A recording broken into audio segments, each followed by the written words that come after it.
আসসালামু আলাইকুম রহমতুল্লাহ। সুপ্রিয় ইসলামী আলো দর্শক মণ্ডলী, আশা করি আল্লাহর অশেষ রহমতে আপনারা সবাই ভালো আছেন।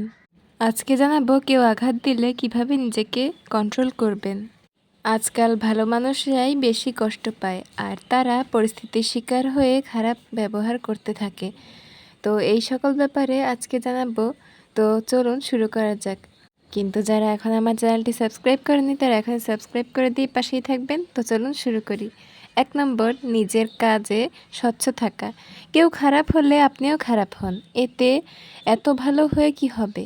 এমন কথা অনেকেই শুনে থাকেন এবং বলে এসব কথা। সে খারাপ হয়েছে বলে আপনাকেও কেন খারাপ হতে হবে?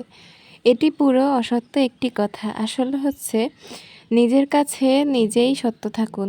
নিজে যা করবেন বিবেককে ভালো কাজে লাগিয়ে করবেন। এমন কিছু না করাই ভালো যার জন্য নিজের কাছে অপমান হতে হবে। কাছের কেউ হলে তার জন্য এমন কিছু করবেন না, তখন দেখবেন জীবন সুন্দর হবে। 2 নম্বর, যাচাই করতে শিখুন। পৃথিবীর মানুষ মিথ্যা কথা বলে নিজের স্বার্থে অন্যকে ব্যবহার করে থাকে, আর দিন শেষে তাকেই ঠকায়। আর পৃথিবীতে ঠকবাজ মানুষের সংখ্যা বেশি।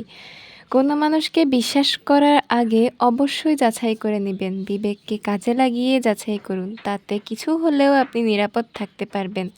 3 নম্বর, কারো জন্য নিজের সত্যতাকে ত্যাগ করবেন না।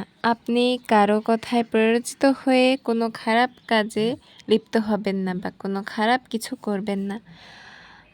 আপনি এমন কিছু করুন যা আপনার মন চায়। কারো জন্য খারাপ লাগছে বা করুণা হয়ে বা কাছের মানুষের জন্য একাকিত্ব লাগছে বলে নিজেকে ত্যাগ করবেন না।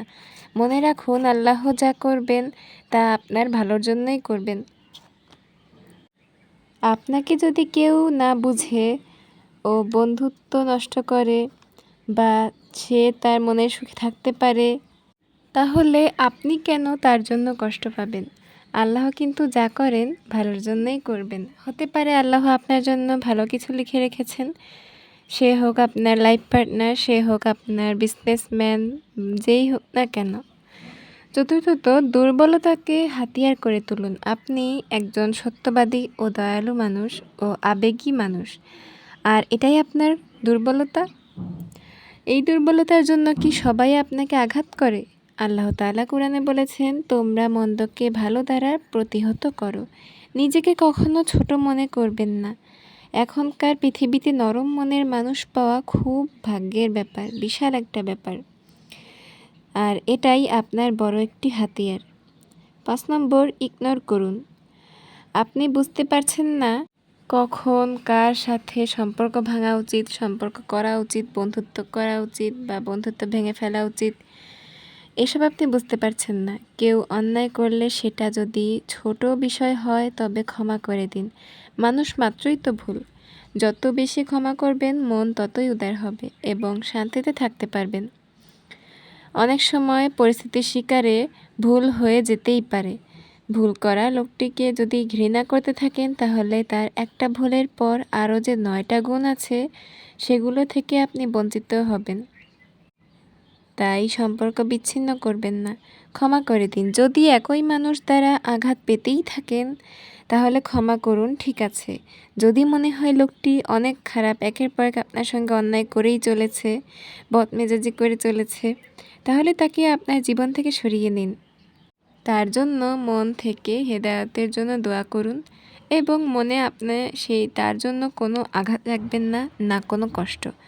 আপনি তার জন্য কেনই বা কষ্ট পাবেন বলুন তো, যেখানে সেই আপনাকে ছাড়া থাকতে পারছে। প্রিয় দর্শক, আজকের এই উপদেশগুলো আপনাদের কেমন লাগলো অবশ্যই কমেন্টে জানাবেন। আজকালকার সমাজে এসব ঘটনা ঘটেই চলেছে। তো এই ব্যাপারে আজকে এই ভিডিওটি ছিল। ভিডিওটি ভালো লাগলে লাইক, কমেন্ট, শেয়ার করে এবং সাবস্ক্রাইব করে পাশেই থাকবেন। সবাইকে এখানেই বিদায় জানাচ্ছি। সবাই ভালো থাকবেন, সুস্থ থাকবেন। আল্লাহ হাফেজ। আসসালামু আলাইকুম ওয়া রাহমাতুল্লাহ।